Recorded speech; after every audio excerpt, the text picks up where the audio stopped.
ئێرە مەرزی لاوەکی قندۆڵە. ئەگەر سەردەمانێک بازاڕێکی گەرمی ئاڵوگۆڕی کەلوپەلی بازرگانی بوو بێت، ئێستا لە چۆڵەوانێک زیاتری چیتر نییە. ئەم هاوڵاتیانە بەشێکیان خاوەنی بارخانەکان و بەشێکی تریشیان کرێکاری ئەم مەرزە بوون لە ڕێگای کارکردن لە مەرزەکە بژێوی خۆیان و خانەوادەکانیان دابین دەکرد. بەڵام ئێستا داخستنی ئەو مەرزە تەواو بێکاری کردوون و لە ئەگەری نەکرانەوەشی گوندەکانی ئەو ناوچەیە هاوشێوەی مەرزەکە بەرەو چۆڵ بوون دەچێن. طبعا ئەو بازارچێکە داخراوە تەسیری زۆر لەسەرمە پێشتر لێرەکانە کارکاسبێکمان دەکرد و بژێ ژیانی خۆمان دابین دەکرد.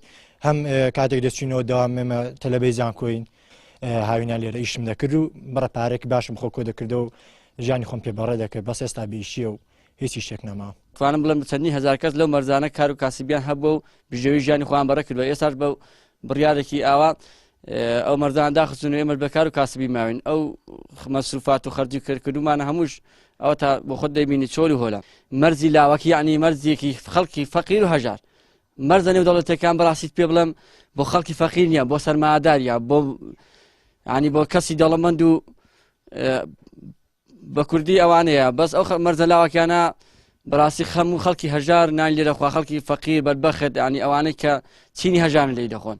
حکوومەتی عێراق بەرپرسیاریەکەمە لە هەرێمی کوردستان لەسەریەتی وەکو واجب کە هەڵستێ بەکردنەوەی مەرزەکان و بۆ ئەوی خەڵک بێ ئیش نەبێت و لێرەدا خەڵک بتوانێت بە شازەی گشتی کاسبی و بژێوی ژیانی خۆی پەیداکە لە ڕێگای مەرزەکانەوە.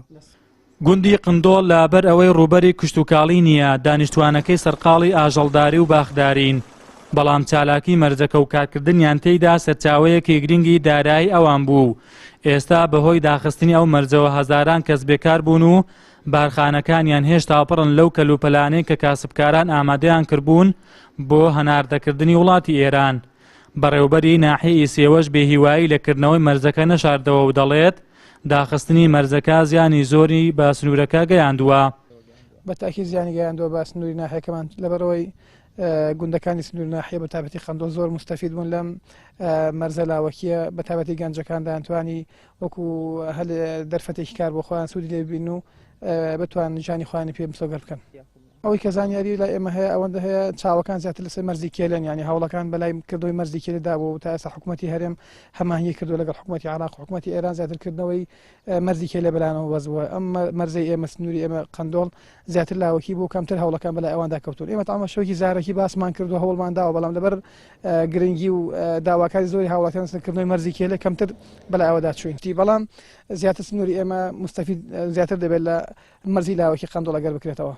مەرزی لاوەکی قندۆڵ بە دووری 41 کیلۆمەتر دەکەوێتە باشووری ڕۆژهەڵاتی قەڵازیە و 27 ساڵە هاوڵاتیانی ئەو سنوورە کاری تێدا دەکەن. پێش داخستنی ئاڵوگۆڕێکی گەرمی کەلوپەلی بازرگانی تێدا ئەنجام دەدرا و ببووە سەرچاوەیەکی ئابووری گرنگ بۆ گوندنشینانی سنوورەکە. بەڵام دوای پرۆسەی ڕیفراندۆم و ڕووداوەکانی 16 ئۆکتۆبەر بە بڕیارێکی ئەنجومەنی وەزیرانی عێراق 46 مەرزی لاوەکی داخران.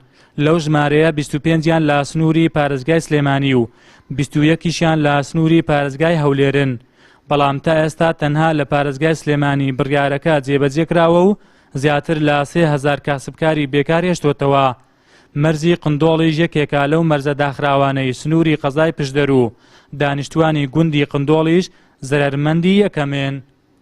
عەبدوسەلام حەسەن، کەناڵی ئاسمانی پەیام، مەرزی لاوەکی قندۆڵ لە قەزای پشدەر.